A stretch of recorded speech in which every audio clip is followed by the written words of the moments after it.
Hello, beautiful people. Welcome back to our channel. Already in each state of the federation in Nigeria, they're having one issue of insecurity or the other to battle with. Of course, in Southeast, it's a different story entirely, where it's as if what we get to here in Northeast, is now very prevalent in Southeast. For those of us who do not know, Ebubago has been launched, and some of the personnel have started their work in full earnest. For more details, you need to get to a Boeing state. They have started their full work in full details. That will get in another news anyway. But right now, Nnamdi Kanu have decided to write to the one of the most, in fact, if not the most powerful president of the world. I'm talking about Joe Biden, and he's actually speaking to him concerning the issue of Biafra. He's speaking to him concerning the issue of Nigeria. He's speaking to him concerning the issue of insecurity. He's speaking to him concerning the issue of military assistance. He's speaking to him concerning the issue of weaponry and all that. You're going to find that out in a moment as I read through the letter he gave, or he openly wrote to the president, the first citizen of United States of America. I'm talking about Joe Biden. Before going to the newspaper to find out what it is he's got to say in all and much more, we'd like you to subscribe to our channel if you have not done so already by clicking on the red subscribe button. Beside it, you see a bell notification icon. Please go ahead, click on it to get notified as soon as you update our channel on YouTube. All right. This was actually published very early this month, and it was actually an open letter to the president of United States, Joe Biden. He said, Honorable Joe Biden, President, United States of America, the White House, Washington, D.C. It was actually a request for United States military assistance by President Muhammadu Buhari of Nigeria. He said, "Dear Mr. President," it's actually addressing the letter to Joe Biden, the president of United States rather. He said, "We, the indigenous people of Biafra, IPOB, applaud your election as president of United States, the most powerful office in the history of the world. We salute your adept and muscular discharge of presidential duties during your tenure in the White House." And I said, "Mr. President, as you consider Buhari's request for military assistance to Nigeria, we respectfully urge you to also consider the following. That one, that President Muhammadu Buhari has made Nigeria the most dangerous country in the world." He said, for the Christians, the Jews, the Nigerian indigenous people, particularly those of the former Republic of Biafra, hundreds of thousands are routinely being tortured with impunity by Nigerian security forces.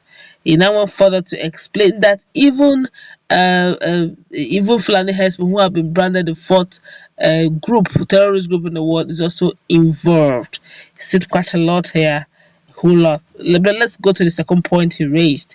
He said that that in Nigeria, insecurity is being taken, especially the issue of Boko boys, that's Boko Haram, is taking that dealing with it with kid gloves. That they keep releasing those who have been detained. The hundreds have been detained and arrested by previous administration.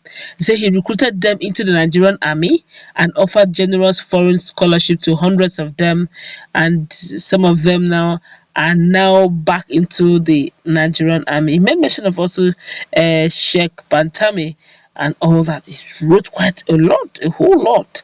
He wrote so much, I must say. But now he said all the issue of insecurity that has been going on. He talked about the issue of how he had arbitrarily branded and branded indigenous people of Biafra a terrorist group that was a non-violent group pursuing, or that is a non-violent group pursuing the independence of the former Republic of Biafra. We said about Mr. Buhari's Dragona measure were geared to retaliating against peaceful demonstrations favoring the restoration of Biafra. He said Biafra independence that was clearly extinguished by genocidal issues. But he now said, in a nutshell, all in all, I'm trying to, because it's quite a very long read, so that I would not waste so much of your time trying to pick the selling point, the main point in the open letter. But then let's now went further to mention about the prayers, what he wanted Joe Biden, president of United States of America, to do for them, for Nigerians and those agitating. He said, one, prayers. One, we respectfully suggest that you consider, among other things, denying sales of any form of help or transfer to Nigeria under Little Amendment, listing Nigeria complicit in its Human Rights Accountability Act. That's Global Magnitsky Human Rights Accountability Act. He said, two, we respectfully urge Mr. President to invoke particularly Section 620M of the Foreign Assistance Act of 1961 FAA as amended, which prohibits the furnishing of assistance authorized by the FAA and the Arms Export Control Act to any foreign country or only foreign security force unit where there is credible information that the unit has committed gross violation of human rights. And said we also wish. He said that we. He said now for that to say, look, West Africa, which will altogether be enhanced by US-led diplomatic pressure on the Nigerian government as a matter of urgency, agreed to a UN-supervised referendum on Biafra independence.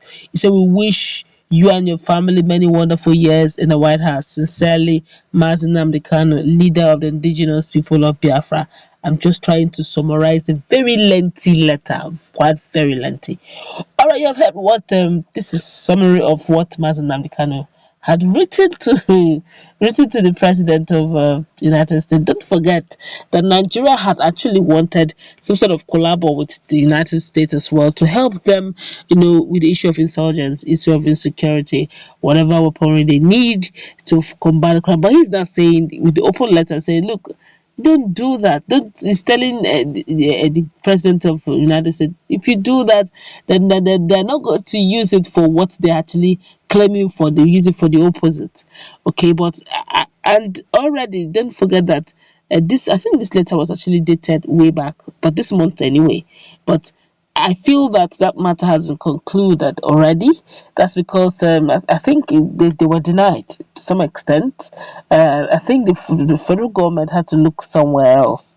But the not and the long and short story of the whole thing is that Nnamdi Kanu is trying to frustrate the federal government from getting any form of assistance, from foreign bodies, from foreign international bodies.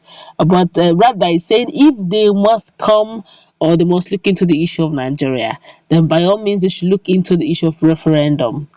Okay, but sorry to say this, I could still remember during the election issue, a lot of Southerners, Southeasterners took it very personal, and they were insisting that they must vote Donald Trump. I do not know if President Joe Biden will listen to this because they had quite a lot. Even United States have issues; they have their own in their hands. One as in they have their own personal issues they're dealing with as well. But they could actually still spare one or two thoughts to Nigeria because that's a power country. But let's see how it plays out, and let's put in the conversation. What's your take on this? This is definitely a very big one, written by Nnamdi Kanu. Let's interact.